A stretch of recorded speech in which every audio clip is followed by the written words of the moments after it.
கொடி பறக்குதோ கொடி பறக்குதோ பழனியிலே இருக்கும் கந்தபழம் நீ பார்வையிலே கொடுக்கும் அன்பு பழம் பலர்முதி சோலையில் உதிர்ந்த பழம் பலர்முதி சோலையில் உதிர்ந்த பழம் பக்தி பசியோடு வருவோர்க்கு ஞான பழம் பக்தி பசியோடு வருவோர்க்கு ஞான பழம் திருப்பரங்குன்றத்தில் நீ சிரித்தாய் முருகா திருத்தணிமலை மீது எதிரொலிக்கும் கொடி பறக்குதோ கொடிக்கும் தைப்பூசத்துக்கும் என்னன்னே சம்பந்தம்?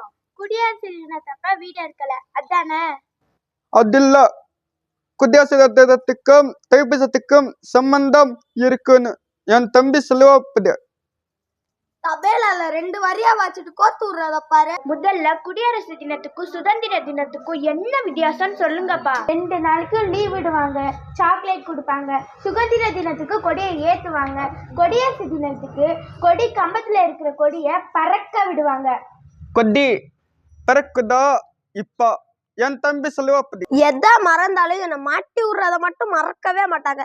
சரி, எனக்கு தெரிஞ்சதான் சொல்றேன். முருகன் எதுக்கு பள்ளிக்கு வந்தாரு? பஞ்சாமிர்த சாப்பிட்டதான்.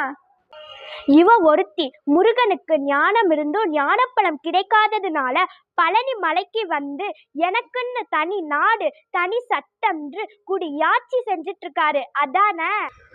குடியரசு தினத்துக்கும் தைப்பூசத்துக்கும் என்ன சம்பந்தம்னு நீங்களே சொல்லிட்டீங்க. இது எப்படி இருக்கு? இத ஒரு கல்வெட்டுல எழுதி பக்கத்திலேயே உட்காந்துக்கோ.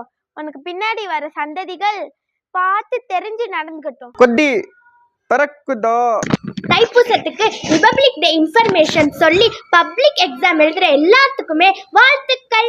இந்த வீடியோ உங்களுக்கு பிடிச்சிருந்தா லைக் பண்ணுங்க, ஷேர் பண்ணுங்க, சப்ஸ்கிரைப் பண்ணுங்க, பக்கத்துல இருக்கிற பெல் பட்டனை கிளிக் பண்ணுங்க. கொடி பறக்குதோ பழனி